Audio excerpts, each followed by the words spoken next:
Bonjour à tous, je m'appelle Romy et donc voici la deuxième vidéo de Raconte-moi ton chien. Cette fois-ci, je vais vous parler du parcours de vie que j'ai eu avec mon deuxième chien qui s'appelait Sultan. Donc voilà, l'idée toujours de ces vidéos, c'est de pouvoir partager des moments de vie qu'on a pu avoir avec nos chiens et surtout les enseignements qu'ils ont pu nous apporter et qui peut-être pourront aider d'autres propriétaires dans leur parcours. Donc allez, c'est parti, je vais déjà vous le présenter.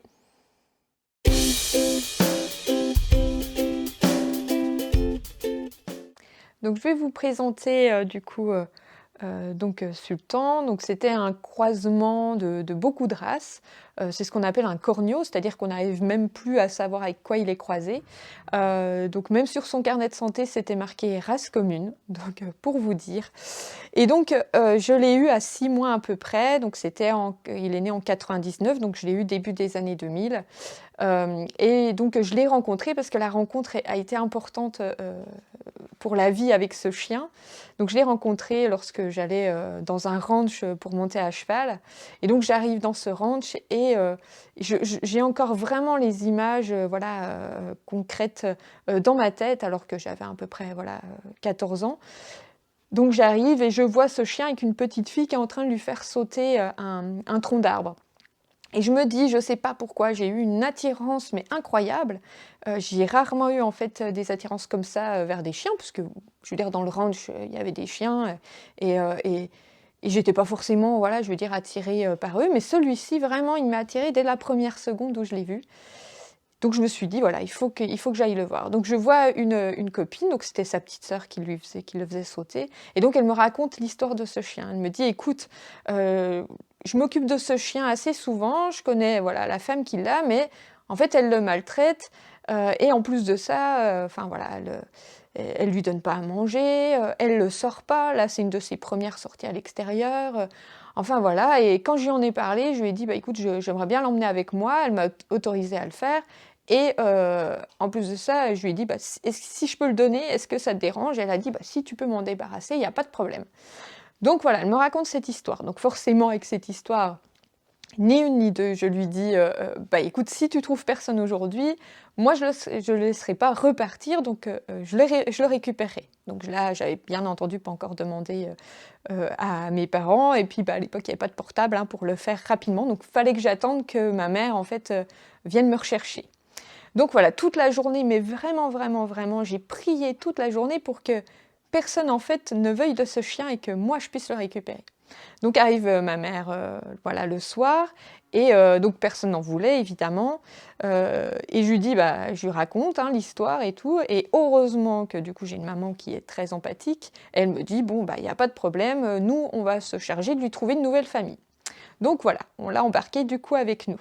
Donc j'ai encore plein de détails avec lui dans ce début de vie où il était extrêmement maigre, mais vraiment, il était 6 mois, il était encore assez petit, il tenait encore à peu près sur mes jambes, enfin. Et donc voilà, on l'embarque à la maison, et bien entendu, on l'a jamais donné. Voilà, il est resté, il est toujours resté avec nous. Et du point de vue de son caractère, vu qu'il avait déjà vécu quelques traumatismes et qu'en plus c'était un chien qui avait quand même pas mal de caractère, du coup j'ai eu beaucoup de problèmes de comportement. Donc après, évidemment, il avait aussi un côté très beau, très câlin, enfin tout ça, heureusement, c'est un peu, moi j'appelle ce genre de chien des attachants, c'est-à-dire qu'il y a un côté vraiment très affectueux, très très proche de leur maître, et en même temps il y a un côté où ils sont parfois insupportables. Donc en fait il avait énormément de problèmes de comportement, et je pense vraiment que c'est grâce à lui en fait que j'ai fait ce métier d'éducateur canin comportementaliste. Parce qu'en fait, dès le départ, là quand j'avais 14-15 ans, en fait, j'ai cherché à le comprendre, et puis à améliorer en fait tous ses comportements. Donc dans ces mauvais comportements du coup qu'il avait, il était donc très aboyeur, vraiment des aboiements intempestifs pour tout et rien. Il était destructeur, donc tout ce qui pouvait détruire, mon Walkman, enfin voilà, je vous passe tous les détails de tout ce qu'il a détruit. Il était très voleur aussi puisque du coup, vu qu'il avait eu de la malnutrition au départ, bah, forcément tout ce qu'il pouvait voler, en nourriture, il le faisait. Donc il ouvrait les placards, enfin voilà. Donc si on le laissait un peu tout seul, quand on arrivait, bah, voilà, on pouvait avoir, des désastres, quoi. Et puis, bah, bien entendu, du coup, il ne supportait pas non plus, la solitude. Hem, c'est déjà pas mal et donc après, un peu plus tard, j'ai assez rapidement eu, des problèmes du coup d'agressivité.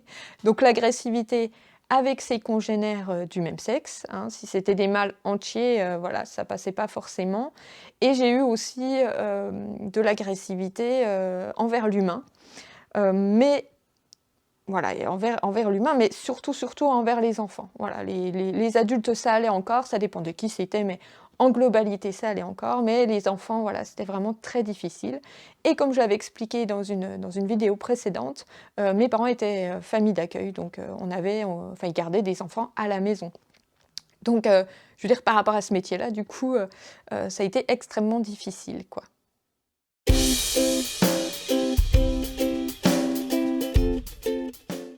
Alors pour le parcours de vie avec lui, qu'est-ce que je peux raconter?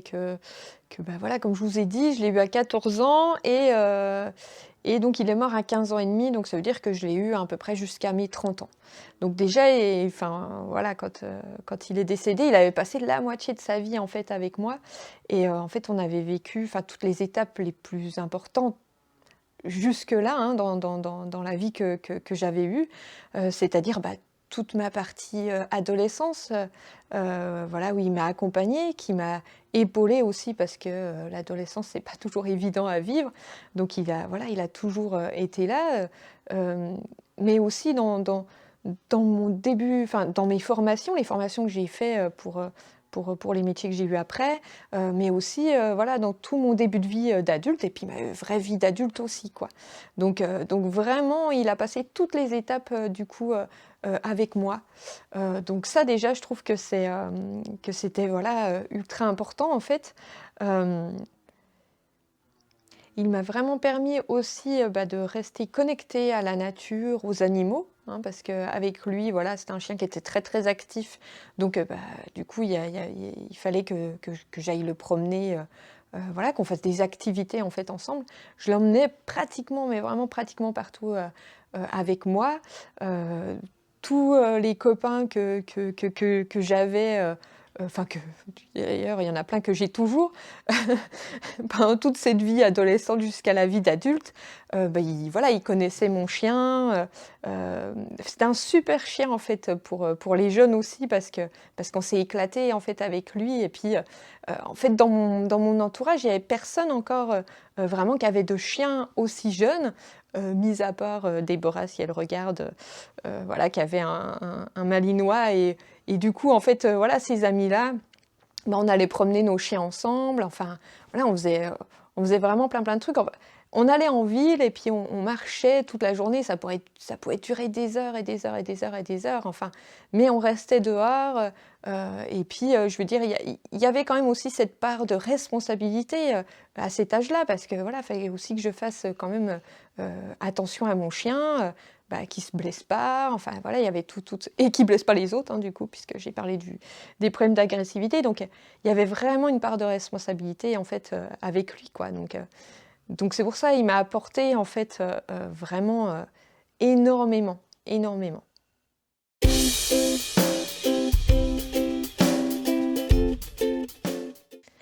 Alors comme, je venais de l'expliquer, en fait, juste avant, Sultan m'a apporté vraiment, énormément, énormément d'enseignements dans ma vie. C'est même juste incroyable, en fait, c'est vraiment, l'animal, peut-être même, l'être, qui m'a apporté le plus d'enseignements dans ma vie.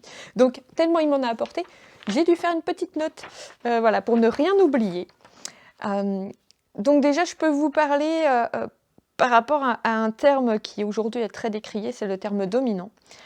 Parce que j'ai eu un problème avec lui, donc d'agressivité sur, un enfant, mais qui a du coup a eu besoin de points de suture, donc il du coup qui est allé à l'hôpital. Donc on a fait après le protocole, voilà de rage. Donc je suis allée voir un vétérinaire comportementaliste, et du coup qui m'a dit: «Bah, votre chien, il est dominant».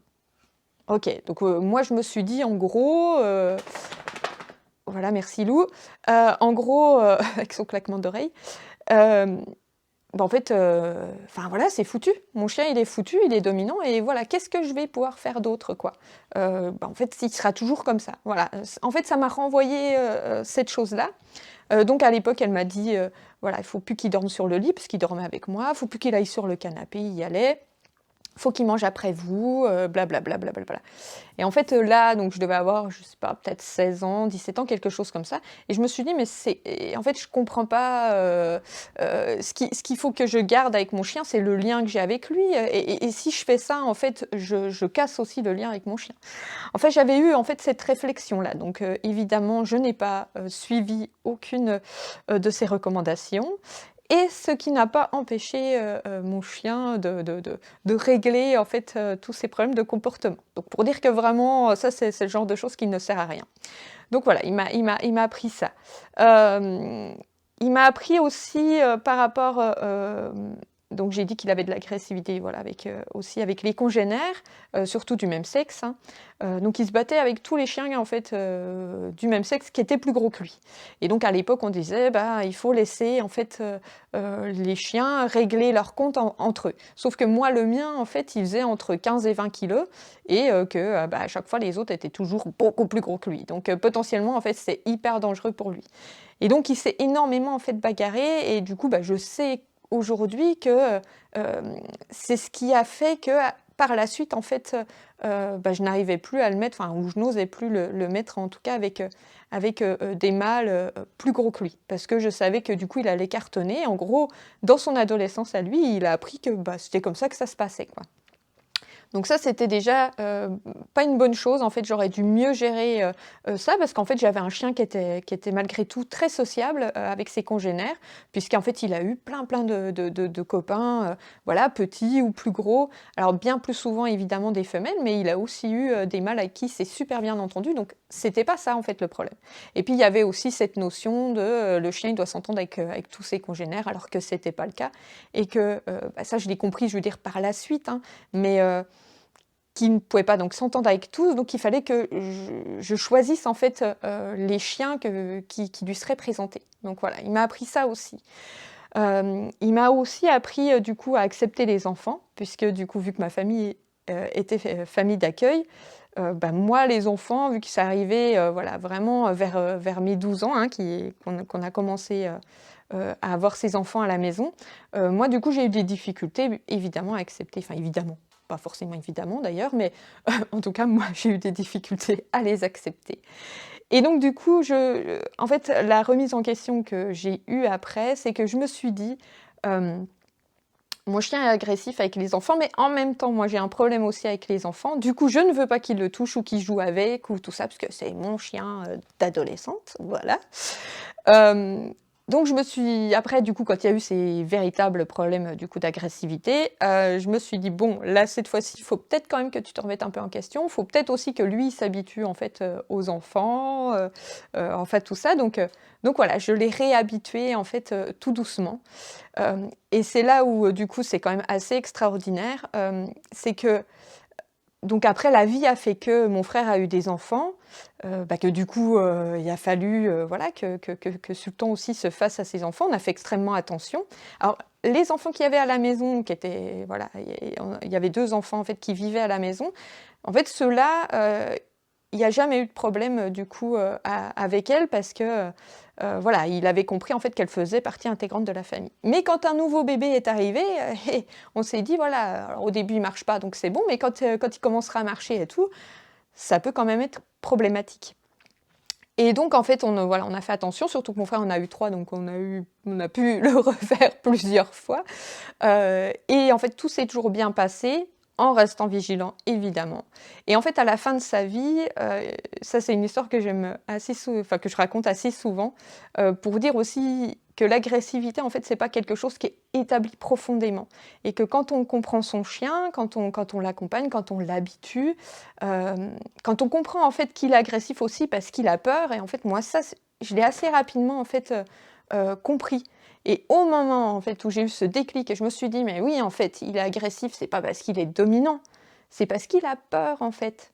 et ben, en fait, ça a changé vraiment toute la conception que j'avais de lui. Et donc, voilà, j'ai pu être plus aussi dans l'empathie, et plus, voilà, en fait, le mettre dans des situations qui étaient pas stressantes, en fait, pour lui.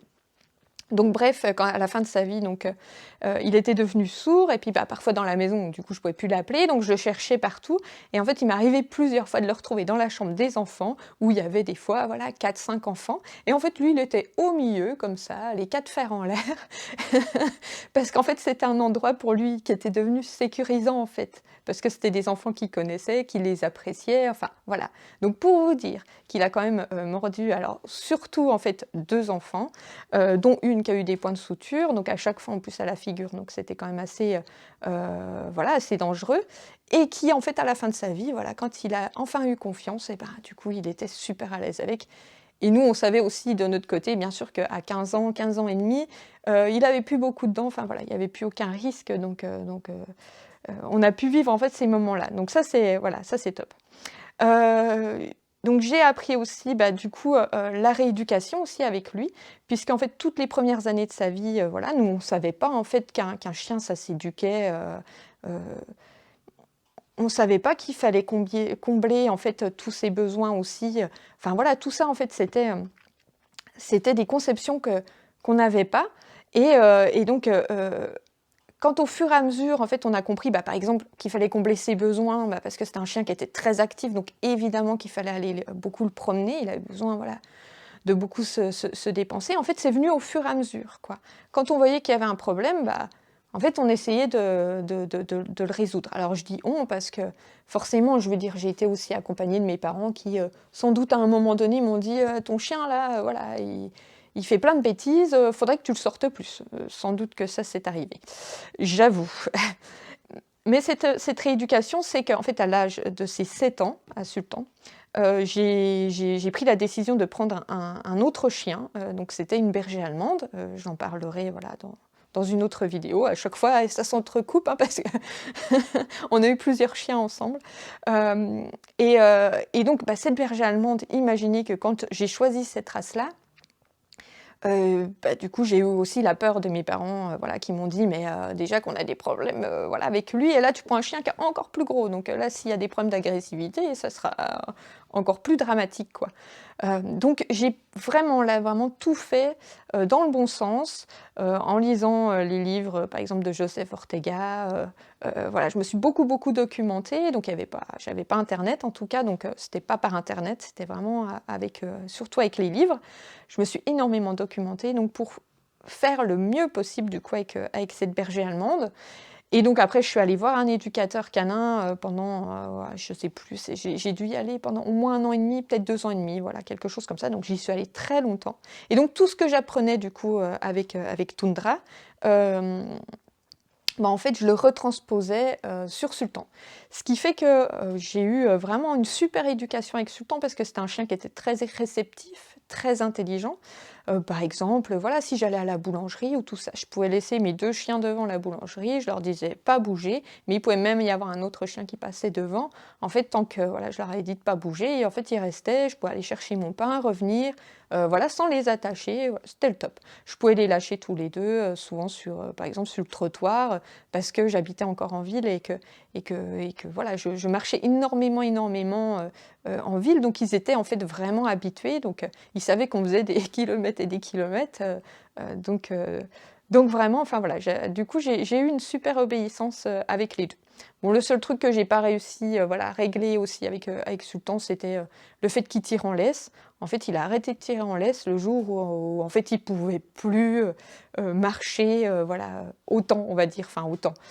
Je l'ai toujours emmené balader, mais c'est vrai que du coup, bah, voilà, après il traînait un peu plus, quoi, voilà.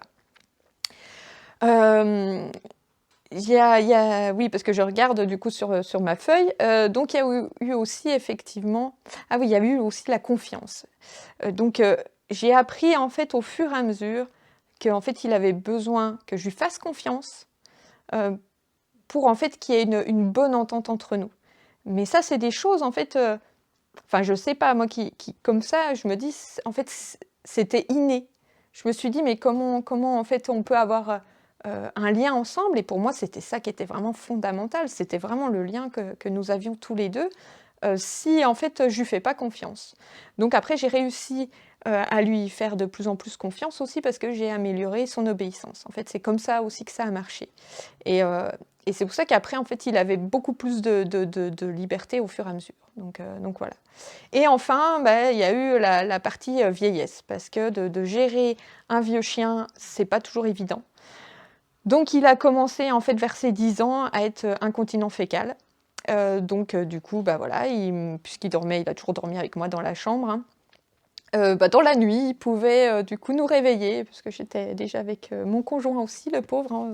On s'est mis ensemble et paf, mon chien est devenu incontinent. Bon, bah, voilà, c'était peut-être le test aussi pour dire, bah, si tu restes, avec elle, alors que je suis incontinent, c'est que vraiment tu l'aimes, quoi. Du coup, voilà, il nous réveillait parfois la nuit, parce que du coup, il déféquait et donc voilà, fallait ramasser, enfin, vous imaginez. Donc il y a eu ça. Du coup, bah, quand je l'emmenais chez les copains, bah, voilà, on pouvait faire un repas et puis, bah, pendant le repas, hop là, voilà.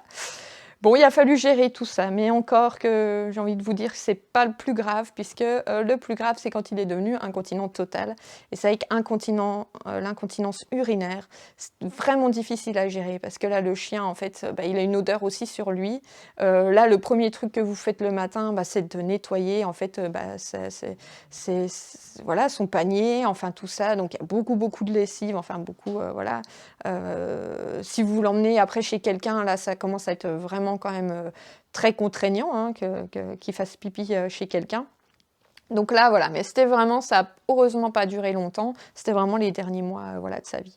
Après, bah, on est aussi obligé de s'adapter à lui, c'est-à-dire que moi, j'avais toujours ma berger allemande, bah, qui elle était beaucoup plus jeune, hein, du coup, puisqu'elle avait 7 ans de moins, bah, qui elle avait toujours besoin, voilà, que j'aille la promener pendant quand même un certain temps et lui, du coup, bah, c'était l'inverse, en fait, il avait aussi besoin que je le promène moins.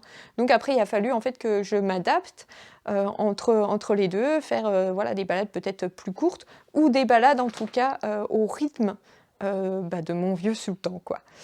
Donc il a fallu, voilà, vivre, aussi, tout ça et puis évidemment le dernier accompagnement, la décision où on se dit un jour: «Bon, bah, là, cette fois-ci», enfin, en tout cas, moi, c'est comme ça que j'ai pris la décision, c'est qu'un jour, je me suis dit: «Voilà, il a pu, en fait, ce petit, voilà, ces petites étoiles dans les yeux». Par exemple, il était beaucoup, sur les cailloux, sur, les balles, enfin tout ça et là, en fait, si je lui présentais, bah, il en avait plus rien à faire.